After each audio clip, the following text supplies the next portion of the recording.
여러분, 오늘 여러분께 놀라운 이야기를 들려드리겠습니다. 냉장고. 지금이야 집집마다 있지만 불과 100년 전만 해도 없었습니다. 그런데 말입니다. 500년 전 조선시대에 왕은 한여름 불볕더위에도 시원한 얼음물을 마셨습니다. 에이, 그게 말이 돼? 말이 됩니다. 우리 조상들은 냉장고 없이도 1년 내내 얼음을 보관하는 방법을 알고 있었거든요. 이 이야기가 마음에 드신다면 구독과 좋아요 꼭 부탁드립니다. 여러분의 응원이 더 좋은 이야기를 만듭니다. 자, 그럼 500년 전 조선으로 떠나볼까요? 때는 조선 태조 5년, 서기 1396년, 태조 이성계가 한양의 도읍을 정한 지 얼마 되지 않았을 때입니다. 왕은 명을 내렸습니다. 한강가에 빙고를 지어라. 빙고. 말 그대로 얼음 창고입니다. 이렇게 해서 한강변에 거대한 얼음 저장 시설이 세워졌습니다. 바로 서빙고입니다. 서쪽에 있는 얼음 창고라 하여 서빙고. 오늘날 서울 용산구 서빙고동. 그 이름이 바로 여기서 나온 겁니다. 조선에는 3개의 빙고가 있었습니다. 첫째, 동빙고. 동쪽에 있는 얼음 창고. 여기는 국가 제사용 얼음을 보관했습니다. 둘째, 내빙고. 궁궐 안에 있던 얼음 창고. 오직 왕과 왕비만을 위한 얼음이었지요. 셋째, 서빙고. 가장 큰 얼음 창고. 서빙고는 얼마나 컸느냐? 저장고가 무려 8개나 있었습니다. 보관할 수 있는 얼음이 13만 4천 정. 이게 얼마나 많은 양이냐면 동빙고의 12배, 내빙고의 3배가 넘는 어마어마한 규모였습니다. 그런데 서빙고의 얼음은 누가 먹었을까요?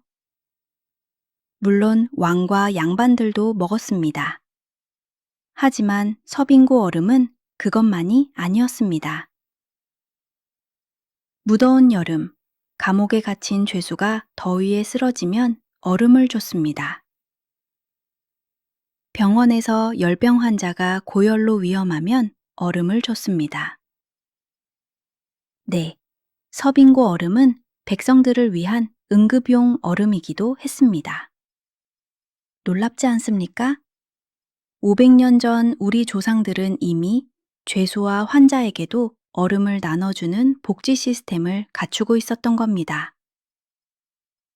하지만 여기서 한 가지 의문이 생깁니다.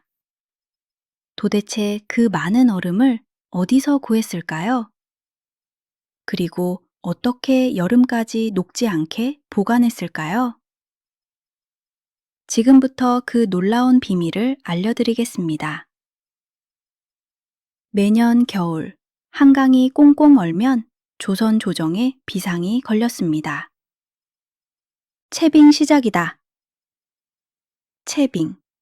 한자로 차이효울. 말 그대로 얼음을 캔다는 뜻입니다. 조정에서는 군인과 백성들을 총동원했습니다.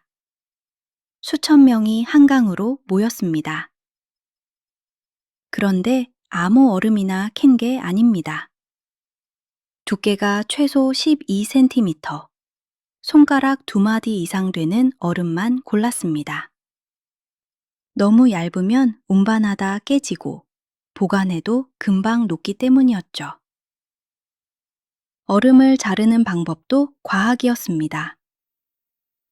먼저 긴 톱으로 얼음을 반듯하게 잘랐습니다. 정사각형이나 직사각형으로요.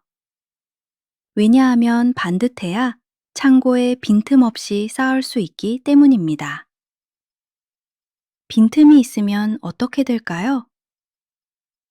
따뜻한 공기가 들어가서 얼음이 빨리 녹습니다. 우리 조상들은 이 원리를 이미 알고 있었던 겁니다. 잘라낸 얼음은 긴 장대로 밀어서 강둑으로 끌어올렸습니다. 한 덩어리가 보통 어른 무릎 높이, 무게는 수십 킬로그램. 정말 고된 노동이었습니다. 얼음을 운반하는 것도 보통 일이 아니었습니다. 한강에서 서빙고까지 소가 끄는 수레가 줄을 지어 이동했습니다. 수백 대의 수레가 하루 종일 왔다 갔다. 그런데 문제가 있었습니다.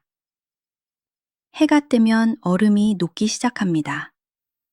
그래서 채빙은 주로 새벽에 이루어졌습니다. 해 뜨기 전에 최대한 많이 캐서 해 뜨기 전에 창고에 넣어야 했거든요. 상상해 보세요. 칠흑같이 어두운 새벽, 횃불을 들고 얼어붙은 한강 위에서 일하는 수천 명의 사람들.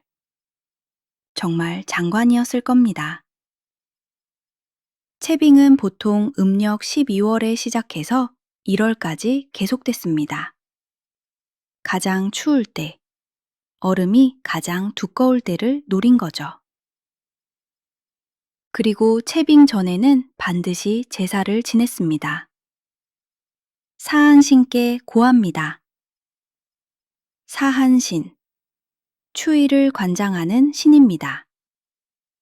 우리 조상들은 얼음도 하늘이 내려주시는 귀한 선물이라 여겼습니다. 그래서 감사하는 마음으로 정성껏 제사를 지낸 뒤에야 채빙을 시작했습니다. 지금 생각하면 참 아름다운 전통이지요. 자, 이렇게 해서 얼음은 서빙고에 도착했습니다. 하지만 진짜 중요한 건 지금부터입니다. 어떻게 이 얼음을 여름까지 녹지 않게 보관했을까요? 여기에 우리 조상들의 놀라운 과학이 숨어 있습니다. 자, 이제 서빙고의 진짜 비밀을 알려드리겠습니다. 어떻게 냉장고도 없이 얼음을 1년 내내 보관했을까요? 첫 번째 비밀은 땅 속입니다. 서빙고는 땅 위에 지은 건물이 아니었습니다. 땅을 깊이 파고 반지하 형태로 만들었습니다. 왜냐고요? 땅 속은 여름에도 시원하고 겨울에도 덜 춥습니다. 일정한 온도를 유지하기 때문이지요. 지금으로 치면 지하 냉장 창고였던 겁니다. 두 번째 비밀은 아치형 천장입니다. 서빙고의 천장은 평평하지 않았습니다. 둥근 아치 모양이었습니다. 이게 왜 중요하냐고요? 차가운 공기는 아래로 내려가고 따뜻한 공기는 위로 올라갑니다. 아치형 천장은 이 따뜻한 공기를 위쪽으로 모아서 환기구로 내보냈습니다. 덕분에 창고 안은 항상 시원하게 유지됐습니다. 500년 전에 이런 과학적 원리를 이미 알고 있었다니 정말 대단하지 않습니까? 세 번째 비밀은 단열재입니다. 얼음을 그냥 쌓아두면 금방 녹습니다. 그래서 우리 조상들은 특별한 재료를 사용했습니다. 바로 볏짚과 쌀겨. 얼음과 얼음 사이에 볏짚을 끼워 넣었습니다. 볏짚은 공기를 품고 있어서 단열 효과가 뛰어납니다. 그리고 쌀겨는 습기를 흡수합니다.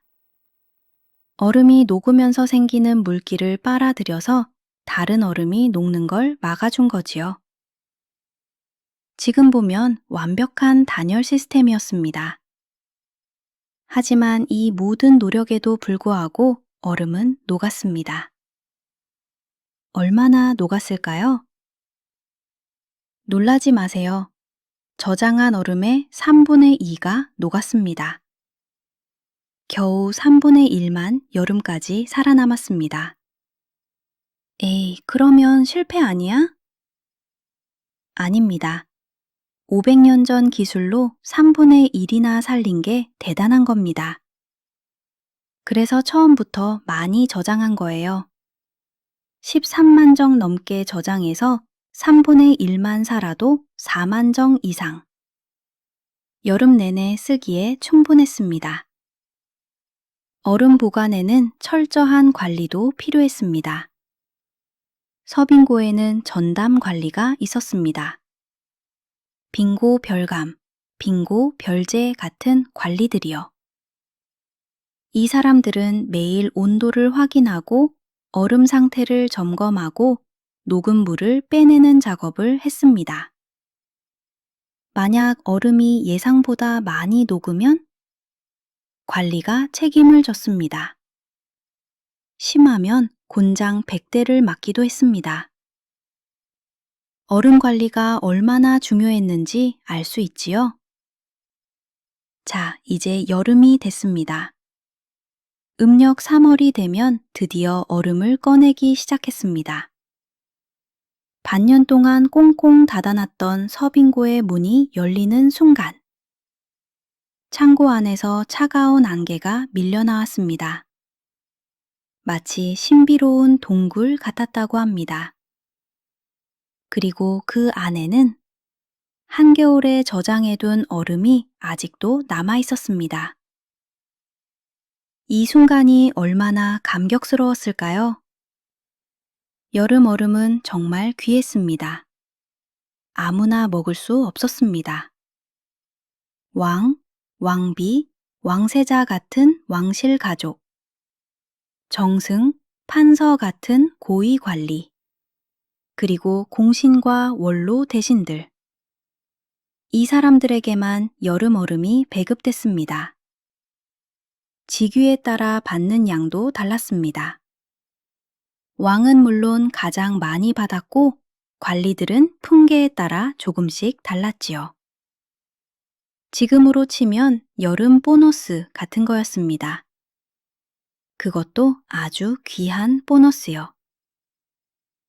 그렇다면 일반 백성들은 어떻게 더위를 이겼을까요? 왕실 얼음은 받지 못했지만 백성들에게도 방법이 있었습니다. 첫째, 우물물. 깊은 우물에서 길어올린 물은 여름에도 시원했습니다. 둘째, 계곡물. 산 계곡의 물은 차갑기로 유명했지요. 셋째, 참외와 수박. 물에 담가 시원하게 먹었습니다. 그리고 부잣집에서는 민간 빙고에서 얼음을 사다 먹기도 했습니다. 나라 빙고 외에 개인이 운영하는 빙고도 있었거든요. 여름 얼음은 단순히 시원하게 먹는 것 외에도 쓰임새가 많았습니다. 가장 중요한 건 음식 보관이었습니다. 고기, 생선 같은 음식은 여름에 금방 상합니다.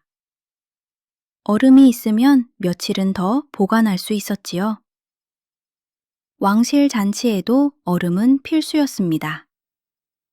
음식을 차갑게 유지하고 얼음을 띄운 화채를 대접했습니다. 심지어 약재로도 쓰였습니다. 열이 심한 환자에게 얼음을 대주면 열이 내렸거든요. 지금의 아이스팩과 같은 원리였습니다. 얼음은 너무 귀해서 도둑도 있었습니다.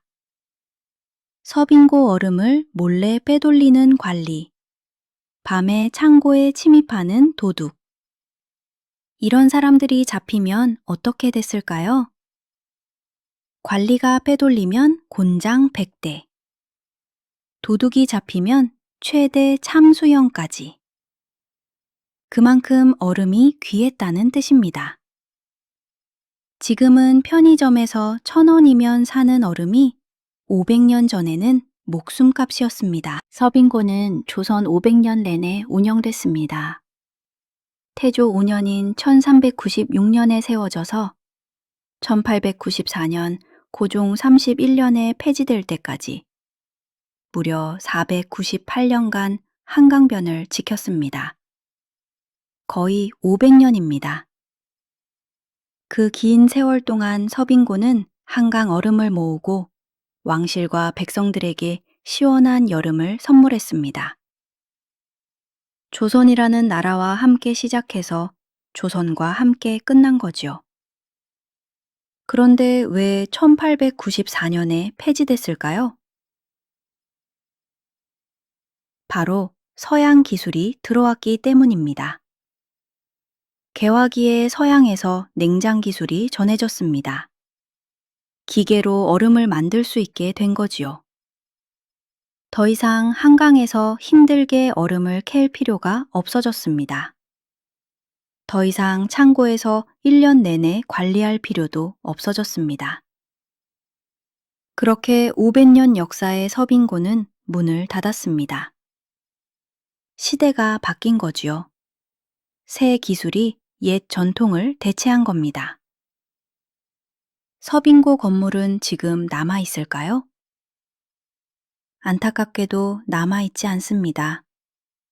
서빙고는 목조 건물이었습니다. 돌과 나무로 지어졌기 때문에 세월이 흐르면서 허물어지고 사라졌습니다. 하지만 이름은 남았습니다. 서울 용산구 서빙고동, 지하철 경의중앙선 서빙고역. 우리가 매일 지나다니는 그 이름 속에 500년 전 조상들의 지혜가 살아있는 겁니다. 다행히 다른 빙고는 일부 남아 있습니다. 경주 석빙고, 들어보셨지요? 신라시대부터 있었던 석빙고가 경주에 아직 남아 있습니다. 조선시대에 다시 지은 것이 지금까지 보존되어 있지요. 경주 석빙고는 국보입니다. 돌로 지어져서 수백 년이 지나도 그대로 남아 있습니다. 여행 가시면 꼭 한번 들러보세요. 조상들의 지혜를 직접 눈으로 확인하실 수 있습니다. 서빙고 말고도 조선에는 지역별로 빙고가 있었습니다. 지방 관하에서도 빙고를 운영했습니다. 평양, 개성, 대구, 전주, 큰 도시에는 대부분 빙고가 있었습니다. 지방 관리들도 여름이면 얼음을 먹었거든요. 이건 뭘 보여주느냐? 얼음 보관 기술이 전국에 퍼져 있었다는 뜻입니다. 우리 조상들의 지혜가 서울에만 있었던 게 아니에요. 전국 팔도에 널로 퍼져 있었습니다. 그런데 얼음을 저장하는 기술은 우리나라만 있었을까요? 그렇지 않습니다. 세계 여러 나라에도 비스터 기술이 있었습니다. 중국에는 빙실이 있었습니다. 주나라 때부터 기록이 있으니 3000년 전부터요. 페르시아에는 야흐찰이라는 얼음 저장고가 있었습니다. 사막 한가운데서 얼음을 보관했다니 놀랍지요? 로마에도 알프스 얼음을 운반해 저장하는 시설이 있었습니다. 하지만 우리나라 빙고에 특별한 점이 있습니다. 첫째, 오래됐습니다.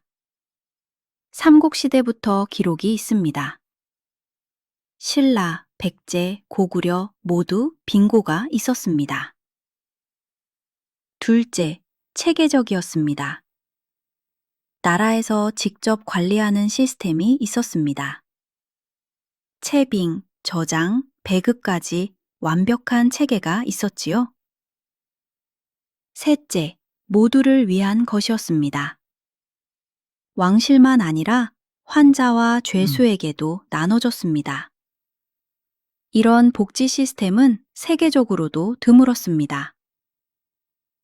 우리 조상들은 과학을 알았습니다. 열역학? 단열? 그런 말은 몰랐을 겁니다. 하지만 경험으로 알았습니다. 땅속이 시원하다는 것, 아치형 천장이 좋다는 것, 볏짚이 열을 막아준다는 것. 오랜 세월 시행착오를 거치며 완성한 지혜였습니다. 이게 바로 우리 선조들의 힘입니다. 이론은 몰라도 실용적인 해결책을 찾아냈습니다.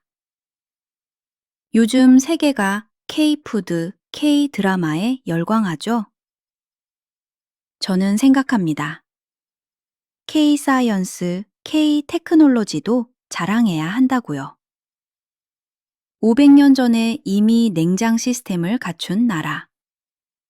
전국의 얼음 배급 네트워크를 운영한 나라. 환자와 약자에게도 얼음을 나눠준 나라. 이게 우리 대한민국의 뿌리입니다. 5G, 반도체 같은 최첨단 기술이 갑자기 나온 게 아닙니다.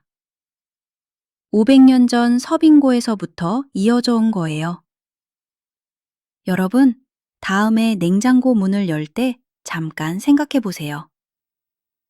500년 전 우리 조상들도 이렇게 시원한 것을 먹었다고. 그리고 그걸 위해 얼마나 많은 사람들이 고생했는지. 한겨울 한강에서 얼음을 캔 사람들. 새벽부터 수레를 끈 소와 사람들. 1년 내내 창고를 관리한 빙고 관리들. 그들의 노력 덕분에 조선의 여름은 조금 더 시원할 수 있었습니다. 서빙고는 사라졌지만 남긴 것이 있습니다. 첫째, 지혜입니다. 자연을 이용해 문제를 해결하는 지혜. 땅속, 볏짚, 쌀겨. 주변에 있는 재료로 놀라운 결과를 만들어냈습니다. 요즘 말로 친환경이죠. 화학 물질 없이, 전기 없이, 오직 자연의 원리로 얼음을 보관했습니다. 환경 오염 시대인 지금 오히려 배울 점이 있지 않을까요? 둘째, 시스템입니다. 서빙고는 단순한 창고가 아니었습니다. 채빙부터 저장, 관리, 배급까지 완벽한 시스템이었습니다. 겨울에 채빙 날짜를 정하고 인력을 동원하고 운반 경로를 계획하고 저장 방법을 관리하고 여름에 정확히 배급했습니다. 이건 현대 물류 시스템과 똑같습니다. 우리 조상들은 500년 전에 이미 물류를 알았던 겁니다. 셋째, 복지 정신입니다. 여름 얼음은 귀했습니다. 왕실과 고위층만 먹어도 할 말 없었을 겁니다. 하지만 조선은 달랐습니다. 환자에게 나눠줬습니다. 죄수에게도 나눠줬습니다. 아픈 사람에게 얼음을 줘라. 감옥에서도 더위에 죽으면 안 된다. 500년 전에 이런 생각을 했다니 지금 봐도 대단한 복지정신입니다. 넷째, 협동정신입니다. 채빙은 혼자 할 수 없는 일이었습니다. 수천 명이 함께 움직여야 했습니다. 얼음 자르는 사람, 나르는 사람, 씻는 사람, 소를 모는 사람, 횃불 드는 사람, 기록하는 사람. 모두가 제 역할을 해야 성공할 수 있었습니다. 우리 민족은 예로부터 함께를 알았습니다. 두레, 품앗이, 그리고 채빙. 혼자보다 함께가 낫다는 걸 알았습니다. 다섯째, 자부심입니다. 우리는 대단한 민족입니다. 500년 전에 냉장 시스템을 갖춘 나라. 전국 규모의 얼음 물류망을 운영한 나라. 약자에게도 귀한 자원을 나눈 나라. 이게 우리 조상들이 세운 나라, 조선입니다. 이게 우리의 뿌리입니다. 자랑스럽지 않으신가요? 저는 정말 자랑스럽습니다. 자, 오늘 이야기 정리해 볼까요? 첫째, 서빙고는 1396년에 세워진 조선의 얼음 창고였습니다. 둘째, 매년 겨울 한강에서 얼음을 채취해 저장했습니다. 셋째, 땅속, 아치형 천장, 볏짚 단열로 여름까지 보관했습니다. 넷째, 왕실뿐 아니라 환자와 죄수에게도 나눠줬습니다. 다섯째, 1894년까지 약 500년간 운영됐습니다. 냉장고 없이 1년간 얼음을 보관한 우리 조상들. 정말 대단하지 않습니까? 여러분, 오늘 이야기 재미있으셨나요? 저는 이 이야기를 준비하면서 정말 많이 배웠습니다. 우리 조상들이 얼마나 지혜로웠는지, 우리 역사가 얼마나 자랑스러운지, 앞으로도 재미있는 역사 이야기 많이 들려드리겠습니다. 구독과 좋아요 꼭 부탁드립니다. 알림 설정도 해주시면 새 영상 올라올 때 바로 볼 수 있습니다. 마지막으로 한 가지만 더 말씀드릴게요. 오늘 저녁 냉장고에서 시원한 물 한 잔 드실 때 잠깐 생각해 보세요. 500년 전에도 우리 조상들은 이렇게 시원한 걸 마셨다고. 그리고 그걸 위해 많은 사람들이 고생했다고. 우리가 누리는 편리함 뒤에는 항상 누군가의 노력이 있습니다. 그 노력에 감사하는 마음, 그게 우리를 더 나은 사람으로 만들어줍니다. 다음 영상에서는 또 다른 놀라운 조상들의 이야기로 찾아뵙겠습니다. 혹시 듣고 싶은 주제가 있으시면 댓글로 알려주세요. 여러분의 의견이 다음 영상을 만듭니다. 그럼 다음 영상에서 만나요. 오늘도 시청해주셔서 정말 감사합니다. 건강하시고 행복하세요. 서빙고는 조선 500년 내내 운영됐습니다. 태조 5년인 1396년에 세워져서 1894년 고종 31년에 폐지될 때까지 무려 498년간 한강변을 지켰습니다. 거의 500년입니다. 그 긴 세월 동안 서빙고는 한강 얼음을 모으고 왕실과 백성들에게 시원한 여름을 선물했습니다. 조선이라는 나라와 함께 시작해서 조선과 함께 끝난 거지요. 그런데 왜 1894년에 폐지됐을까요? 바로 서양 기술이 들어왔기 때문입니다. 개화기에 서양에서 냉장 기술이 전해졌습니다. 기계로 얼음을 만들 수 있게 된 거지요. 더 이상 한강에서 힘들게 얼음을 캘 필요가 없어졌습니다. 더 이상 창고에서 1년 내내 관리할 필요도 없어졌습니다. 그렇게 500년 역사의 서빙고는 문을 닫았습니다. 시대가 바뀐 거지요. 새 기술이 옛 전통을 대체한 겁니다. 서빙고 건물은 지금 남아 있을까요? 안타깝게도 남아 있지 않습니다. 서빙고는 목조 건물이었습니다. 돌과 나무로 지어졌기 때문에 세월이 흐르면서 허물어지고 사라졌습니다. 하지만 이름은 남았습니다. 서울 용산구 서빙고동, 지하철 경의중앙선 서빙고역. 우리가 매일 지나다니는 그 이름 속에 500년 전 조상들의 지혜가 살아있는 겁니다. 다행히 다른 빙고는 일부 남아 있습니다. 경주 석빙고, 들어보셨지요? 신라시대부터 있었던 석빙고가 경주에 아직 남아 있습니다. 조선시대에 다시 지은 것이 지금까지 보존되어 있지요. 경주 석빙고는 국보입니다. 돌로 지어져서 수백 년이 지나도 그대로 남아 있습니다. 여행 가시면 꼭 한번 들러보세요. 조상들의 지혜를 직접 눈으로 확인하실 수 있습니다. 서빙고 말고도 조선에는 지역별로 빙고가 있었습니다. 지방 관아에서도 빙고를 운영했습니다. 평양, 개성, 대구, 전주, 큰 도시에는 대부분 빙고가 있었습니다.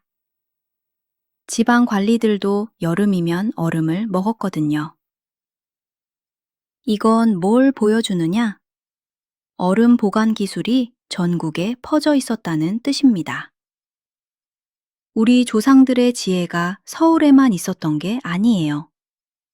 전국 팔도에 널로 퍼져 있었습니다.